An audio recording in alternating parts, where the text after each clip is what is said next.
शास्त्र पुराण करने भगवान हर जगह व्याप्त है, कण में व्याप्त है। फिर भी लोग अयोध्या है, वृंदावन है, सब जगह भगवान को दर्शन करने जाते हैं। क्यों? कि सब घट तेरो साइया खाली घट न को, बलिहारी जाओ वा घट पे जा घट प्रगट हो। जहाँ भगवान प्रकट होते हैं, लीला करते हैं, उस स्थान की महत्व अधिक होता है। भगवान को तो प्रेम से पुकारो तो भगवान यहाँ आ जाते हैं। भगवान को भक्त की रक्षा करने के लिए तो खंभे से प्रकट हो जाते हैं।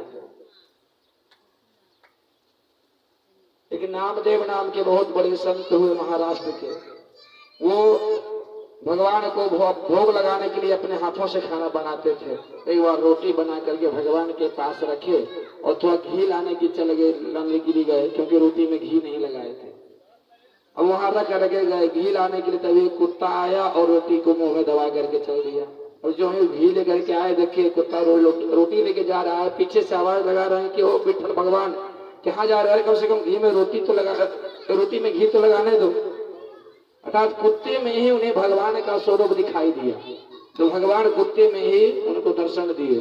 तब से वहां प्रसिद्ध हो गए। विठल भगवान के नाम से आज भी उनका मंदिर और उनका स्थान दिया गया है। तो भगवान तो कण कण में व्याप्त रहते हैं। तो भगवान आज वहां सभी रानियों के साथ है। नारद जी का मोह भंग हो गया। एक बार रुक्मणी का भाई रुक्मी, जिन्होंने रुक्मणी के विवाह का विरोध किया था, वो आया वहीं द्वारिकापुरी में और बलराम जी के साथ जुआ खेलने लगे।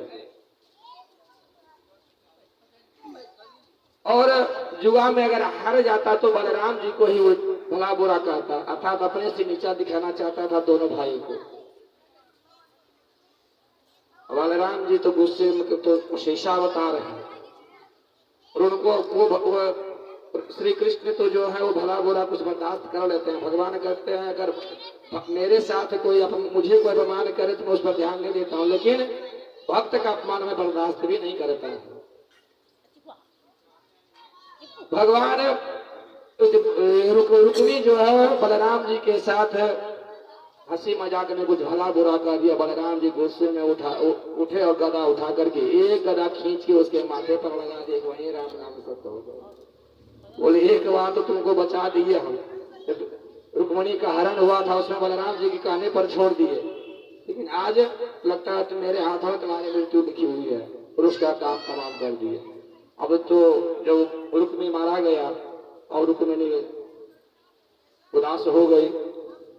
अब भगवान कृष्ण तो अब दो नाव धर्म संकट में फंस गए कि अगर रुक्मिणी की तरफ बोलते हैं तो हमारे भैया हमसे गुस्सा हो जाएंगे, और भैया की तरफ बोलते हैं तो रुक्मिणी गुस्सा हो जाएंगे। कुछ नहीं बोले, चुपचाप रह गए।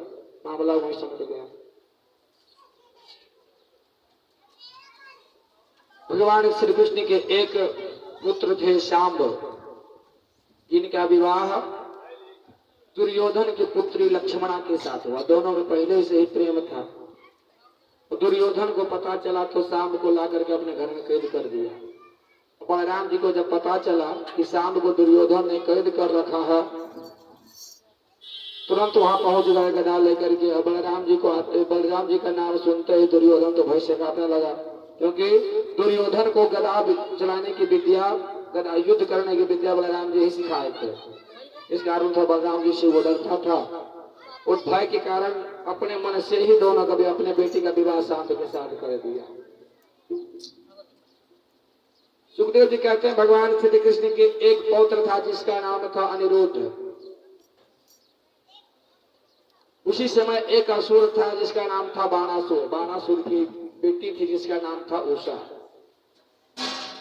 एक बार रात्रि में स्वप्न देखी कि किसी युवक के साथ हंस विलास कर रहे हैं, आनंद विहार कर रहे हैं, लेकिन वह सब अभी उसके आनंद का जो सीमा थी वो पूर्ण नहीं हुई, तभी उसका नींद टूट जाती है। अब नींद टूट गया तो बेचैन हो गई, क्योंकि उसने जिस पुरुष को देखा था उसे पुनः पाना चाहता था, पूरा बेचैन थी। तभी उसकी एक सखी थी जिसका नाम था अनिरुद्ध, जिसका नाम था चित्रलेखा।